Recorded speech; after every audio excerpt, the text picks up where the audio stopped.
आए हम आज का वचन हम आपके साथ प्रभु की महिमा में आपके साथ हम कुछ समय प्रभु का वचन को मनन करते हैं। बाइबल कहता है रोमियो की पुस्तक अध्याय 8 वचन 5 में, क्योंकि शारीरिक व्यक्ति शरीर की बातों पर मन लगाते हैं परंतु आध्यात्मिक आत्मा की बातों पर मन लगाते हैं। सो आज आप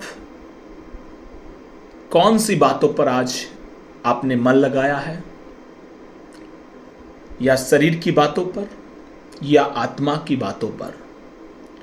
अपने अपने जीवन के 10 साल 20 साल 50 साल किन बातों को पूरा करने के लगाया है?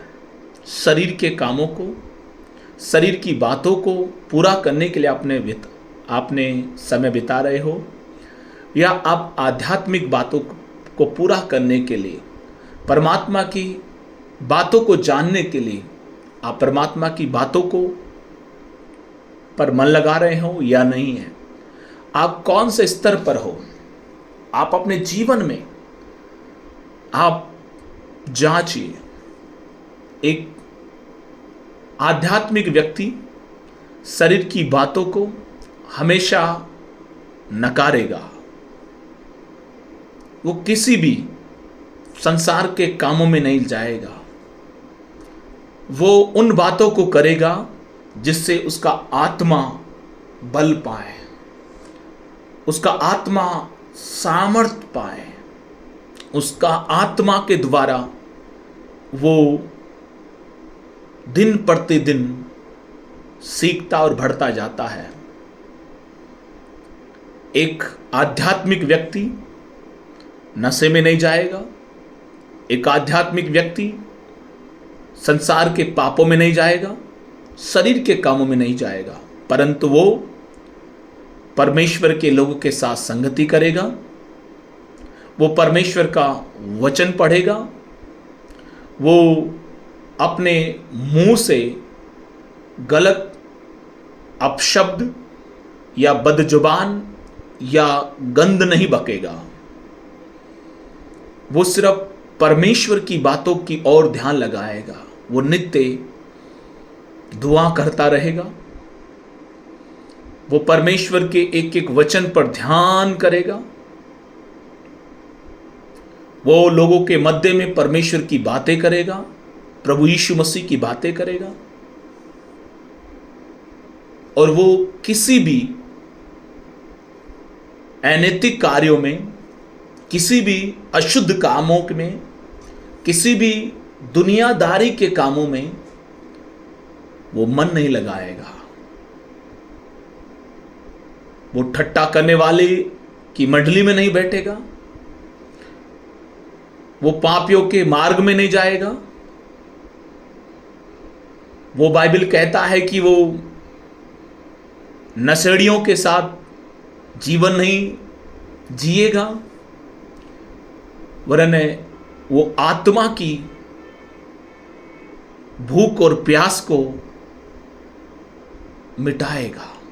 वो आत्मा की भूख और प्यास परमेश्वर के वचन, आराधना, संगति से ही हो सकती है।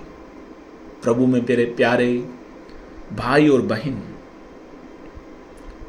आप हट जाएं उन बातों से, आप दूर हो जाएं उन दोस्तों से। आप पुरानी शारीरिक बात जो अपने जीवन से करते थे या करते हुए आपने काफी साल हो गए, उनको छोड़ दीजिए। आप परमात्मा के, प्रभु की भक्ति में मन लगाएं, जहां से आपका और मेरा उद्धार होता है। उन बातों को सोचिए। क्या आज आपने सुबह प्रार्थना किया, नहीं किया?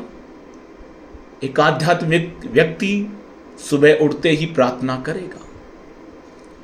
एक आध्यात्मिक व्यक्ति बिना परमेश्वर की चरणों में बैठे हुए अपने जीवन को कभी आगे नहीं लेके जाएगा। क्या आज आप प्रभु का वचन पढ़ा है कि नहीं पढ़ा है?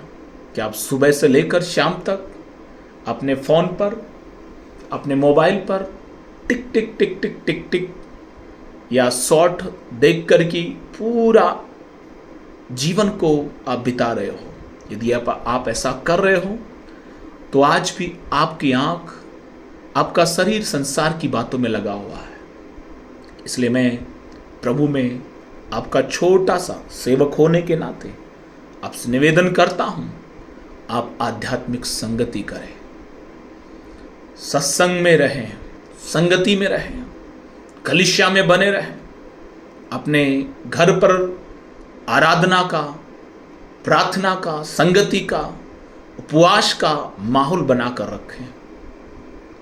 तब आप ऐसा करोगे तो जीवन आपके अंदर है, शांति आपके अंदर है, छुटकारा आपके अंदर है, अनुग्रह आपके अंदर है, और आप कभी भी जिंदगी के अंदर आप हार नहीं मानोगे।